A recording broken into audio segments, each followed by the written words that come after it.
में सरकार बनी तो लाल किले की दीवार पे वहां खड़े होकर के जो लोगों के ध्यान में भी नहीं थी समस्या, पूरा का पूरा देश जिस ओपन डेफिकेशन से गुजर रहा था, प्रधानमंत्री जी ने महिला शौचालयों की बात करी और पूरे देश में शौचालय बनाए गए।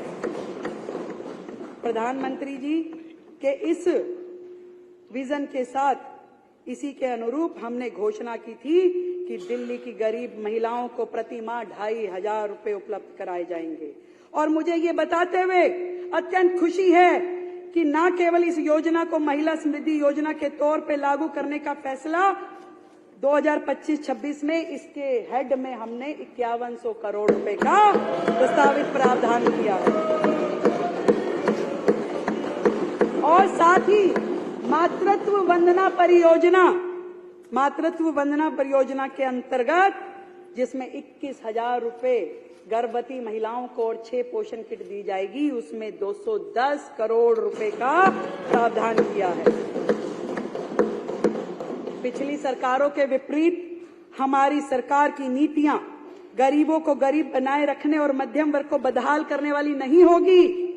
सर्वे भवन्तु सुखिना, सर्वे सन्तु निरामया, ये भारतीय दर्शन के प्रेरित होकर हमारी सरकार झुग्गी बस्तियों में, अनारक्षित कॉलोनियों में, मध्यम वर्ग, उच्च वर्ग के इलाकों में रहने वाले दिल्ली वासियों की सुख सुविधा और स्वास्थ्य की समुचित व्यवस्थाएं करेगी। अध्यक्ष महोदय, जैसा कि मैंने पहले कहा है, पिछली सरकार के फाइनेंशियल मिसमैनेजमेंट की वजह से पिछले साल के बजट में निर्धारित खर्च की प्रतिबद्धता संसाधनों के अभाव में पूरी नहीं की जा सकी। अतः चालू वित्त वर्ष में आय और राजस्व की स्थिति को देखते हुए वित्त वर्ष 2024-25 के संशोधित बजट के अनुमानों को घटा करके 69,500 करोड़ करने का प्रस्ताव है।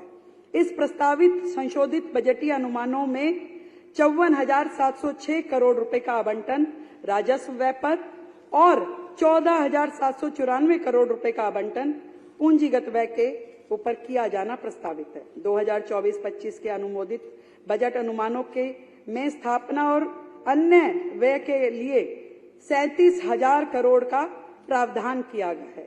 संशोधित अनुमानों में इसे घटा करके 36,650 करोड़ रुपए कर दिया गया है। इसी प्रकार योजनाओं, कार्यक्रमों, परियोजनाओं के लिए अनुमोदित 39,000 करोड़ के संशोधित अनुमानों को घटाकर 32,850 करोड़ रुपए किया गया है। महोदय, 2024-25 के दौरान संशोधित अनुमानों में 163 करोड़ रुपए की द्वितीय और अंतिम पूरक अनुदानों की मांग की आवश्यकता होगी। इसलिए पूरक अनुदानों की मांग के अनुमोदन हेतु सदन में मैं अनुरोध करती हूँ। मैं सम्मानित सदन के समक्ष अगले वित्तीय वर्ष का अनुमान प्रस्तुत करती हूँ। मुझे फिर से ये घोषित करते हुए अत्यंत प्रसन्नता हो रही है कि इस वर्ष प्रस्तावित बजट अनुमान बढ़कर 1 लाख करोड़ रुपए का हुआ है और ये वृद्धि माननीय प्रधानमंत्री नरेंद्र मोदी जी के विजन के साथ उनके नेतृत्व में ही संभव हो पाई है। ये बात कहने में आज इस हाउस के माध्यम से मुझे गर्व की अनुभूति हो रही है। वर्ष 2025-26 के प्रस्तावित 1 लाख करोड़ रुपए के बजट की वित्तीय आपूर्ति 68,700 करोड़ रुपए के टैक्स रेवेन्यू से। आप ये मत सोचिए ये पूरा टैक्स रेवेन्यू एक बहुत बड़ा हिस्सा जिसे हम खुद जनरेट करेंगे। टैक्स रेवेन्यू से 750 करोड़ रुपए के नॉन टैक्स रेवेन्यू, 15,000 करोड़ रुपए लघु ऋण से, 1,000 करोड़ रुपए केंद्रीय सड़क निधि से और 4,128 करोड़ रुपए केंद्र पोषित योजनाओं से, 7,348 करोड़ रुपए भारत सरकार के द्वारा सहायता अनुदान से और बाकी राशि ओपनिंग बैलेंस से पूरा किया जाएगा। और इस पूरे के पूरे बजट में 1 लाख करोड़ में 72% जो है वो राजस्व व्यय है, कैपिटल एक्सपेंडिचर है और 28% पूंजीगत व्यय है। ये मैं आपको बताना चाहती हूँ। अध्यक्ष महोदय, इस बजट में हमारी सरकार ने 10 मुख्य बिंदुओं को फोकस एरिया जिसे हम कहें, 10 फोकस एरिया को मैंने लिया है। पहला, इंफ्रास्ट्रक्चर डेवलपमेंट, क्योंकि हम सब जानते हैं कि पूरी तरीके से दिल्ली को इस प्रकार से हमारे हाथों में सौंपा गया है जहां इंफ्रास्ट्रक्चर है ही नहीं। तो पहला हेड जिसमें बुनियादी सुविधाओं, पानी, बिजली और सड़क का विकास, इसे हमने लिया है। हमारा लक्ष्य है कि इस बजट से इंफ्रास्ट्रक्चर पे केवल बातें नहीं और एक मजबूत नींव दिल्ली में डाली जाएगी, जिसमें स्मार्ट इंफ्रा, स्मूथ रोड्स और सीमलेस कनेक्टिविटी, अब यही होगी दिल्ली की पहचान। अब दिल्ली केवल सिर्फ ट्रैफिक जाम के कारण चर्चा में नहीं रहेगी, बुलेट स्पीड डेवलपमेंट भी इसकी हकीकत होगी। ऐसा बजट हम प्रस्तुत कर रहे हैं। एक समय दिल्ली के मालिक दिल्ली को लंदन बनाने का सपना दिल्ली वासियों को, नहीं, बीच बीच में आकर के कुछ बोल जाते हैं। अभी कई दिनों बाद आए, फिर कुछ बोल के गए, बताऊंगी बाद में। दिल्ली को लंदन बनाने का सपना दिल्ली वासियों को उन्होंने बेचा, लेकिन टूटी सड़कें, ट्रैफिक जाम, इनकम्प्लीट प्रोजेक्ट ने इस महानगर को एक अराजक राजधानी बना दिया। विज्ञापन सरकारों ने इंफ्रास्ट्रक्चर के नाम पे केवल पोस्टर चिपकाए। जितना खर्चा योजना में नहीं होता था, उससे ज्यादा पब्लिसिटी एक्सपेंस होता था, उतना होर्डिंगों में खर्च होता था, उससे ज्यादा। मैं ऐसी अनेक योजनाएं आपको बता सकती हूं कि योजना के मद में कुछ नहीं था, पर होर्डिंग का पूरा खर्चा था, अखबारों में पूरी ऐड थी, देश भर में थी।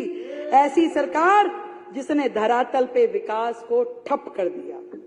प्रधानमंत्री नरेंद्र मोदी जी की दूरदृष्टि से प्रेरित होकर यह बजट दिल्ली को आधुनिक, सुरक्षित और हाई टेक इंफ्रास्ट्रक्चर से सुसज्जित करने वाला बजट है। दिल्ली अब traffic free expressway, seamless connectivity, elevated corridors और स्मार्ट सर्वेलेंस सिस्टम्स के एक नए युग में प्रवेश करेगी। यह बजट मात्र संख्याओं का जोड़ घटाव नहीं है, बल्कि विकास का संकल्प पत्र है, जो दिल्ली को ग्लोबल इंफ्रास्ट्रक्चर हब की दिशा में एक ऐतिहासिक कदम बढ़ाने वाला है। ये बजट वो है। प्रधानमंत्री जी कहते हैं, we must invest in infrastructure today for better tomorrow. आज बेहतर कल के लिए हमें आज सुदृढ़ आधारभूत ढांचे में निवेश करना चाहिए। प्रधानमंत्री जी कहते हैं, वो कहते हैं कि better infrastructure is about connecting dreams and accelerating progress. यानी बेहतर बुनियादी ढांचे का मतलब है सपनों को जोड़ना और विकास में तेजी लेके आना।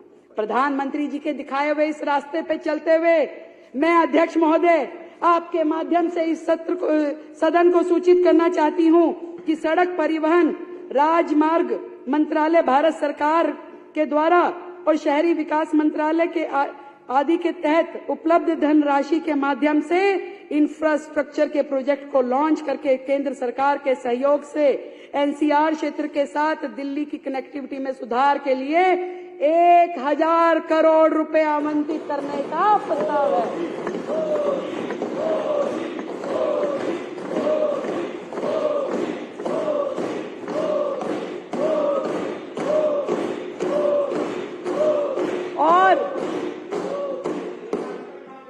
और सुरक्षा आवश्यकताओं को ध्यान में रखते हुए विशेष रूप से महिलाओं के लिए 50,000 अतिरिक्त कमरे लगाने का भी प्रस्ताव किया गया है। न्यूज नेशन अब व्हाट्सएप पर खबरों के ताजा अपडेट के लिए न्यूज नेशन के इस QR कोड को स्कैन करें।